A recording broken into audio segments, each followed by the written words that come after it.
The campfire crackled, the three friends huddled around it. Liam, the ever-optimistic one, tossed another log onto the flames. "Perfect night for stargazing," he declared, gesturing towards the inky canvas above, where a million diamonds twinkled. "Yeah, if we weren't surrounded by these creepy woods," muttered Maya, pulling her jacket tighter around her. The forest pressed in, a dark, impenetrable wall, the air thick with the scent of damp earth and unseen things. Ethan, the skeptic of the group, scoffed. "Relax, Maya. It's just a forest. Besides, we haven't seen anything scarier than a couple of raccoons all night." Maya rolled her eyes. "Easy for you to say, Mr. Skeptic. You're probably hoping something does attack us so you can finally prove all your horror movie theories right." Ethan grinned. "Hey, a man can dream." He nudged Liam playfully. "Speaking of dreams, you were talking about that old Native American legend earlier, right? The one about the Wendigo."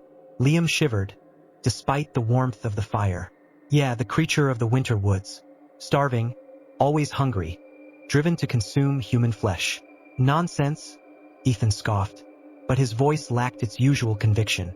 The wind howled through the trees, a mournful, almost mournful sound that sent shivers down Maya's spine.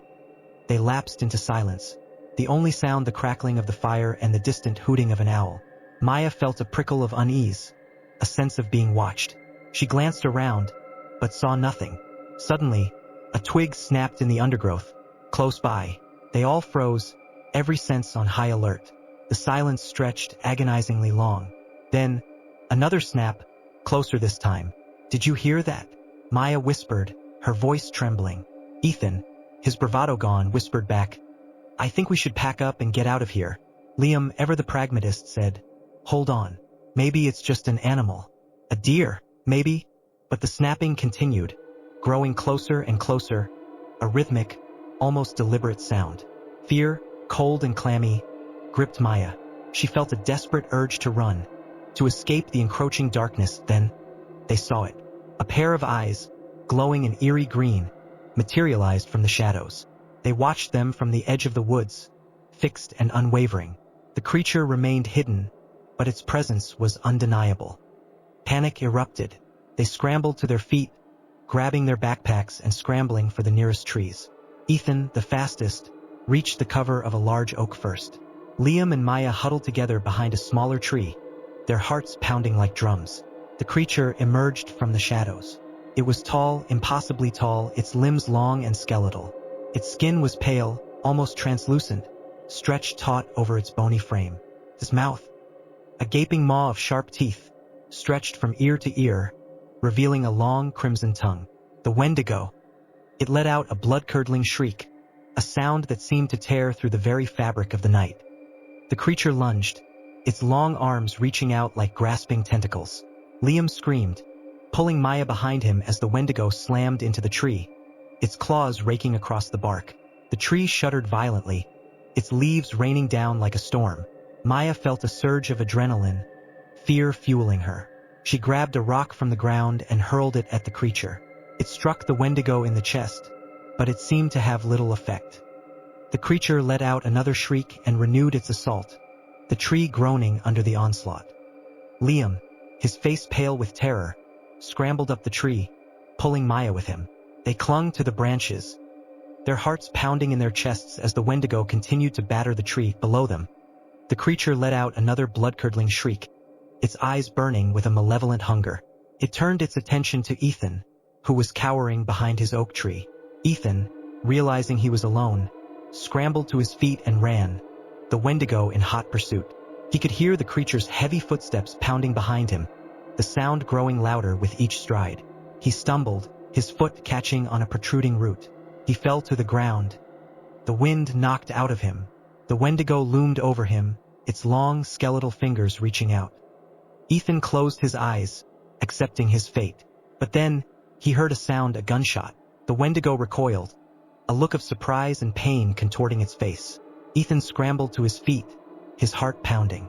He looked up to see Liam, his face grim, holding a rifle. "I found it in the campsite," Liam shouted, his voice hoarse. It was part of the owner's hunting gear.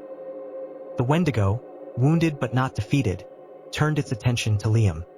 It let out another shriek and charged, its long arms outstretched. Liam fired again, the bullet striking the creature in the shoulder. The Wendigo roared in pain, but it continued to advance, relentless in its pursuit. Liam, realizing he couldn't outrun the creature, turned and ran towards the campsite, hoping to find a more defensible position. He reached the edge of the clearing, his breath coming in ragged gasps. The campsite was a small clearing, surrounded by a ring of tall pines. In the center, a small cabin stood, its windows dark and lifeless. Liam dragged Maya towards the cabin, his heart pounding with a mixture of fear and determination. He fumbled with the lock, his hands trembling. The door creaked open, revealing a dark, musty interior. They stumbled inside, slamming the door shut behind them and barricading it with a heavy wooden table. They could hear the Wendigo outside, pacing restlessly, its growls echoing through the woods. "What now?" Maya whispered, her voice trembling. Liam shook his head, his mind racing. He had no idea how to fight a creature like this.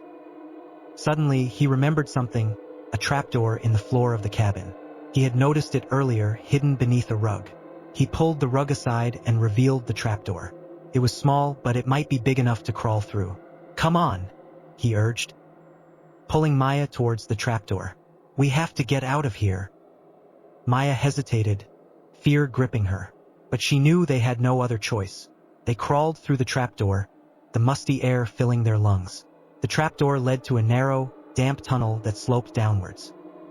They crawled for what seemed like hours, the silence broken only by the sound of their own breathing. Finally, the tunnel opened into a small, airless chamber. They collapsed onto the cold, damp ground, gasping for breath. They had escaped the Wendigo, but they were trapped, lost in the depths of the earth. Despair threatened to consume them, but then, Liam noticed something, a faint glimmer of light in the distance. He crawled towards the light, hope rekindling within him. The light grew stronger, revealing a narrow shaft leading upwards. With renewed determination, Liam began to climb, pulling Maya behind him. Finally, they emerged into the open air, blinking in the sudden brightness. They were in a small cave, the entrance hidden by a waterfall. They had escaped. They spent the next few days exploring the cave, living on the meager rations they had brought with them. They found a small stream of fresh water and managed to survive. Finally, they found a way out of the cave, emerging into a clearing far from the woods where they had encountered the Wendigo. They were weak and exhausted, but they were alive. They never returned to that forest, and they never spoke of the Wendigo again. But the memory of that terrifying encounter, the chilling gaze of the creature, the sound of its blood-curdling shrieks, would haunt them forever.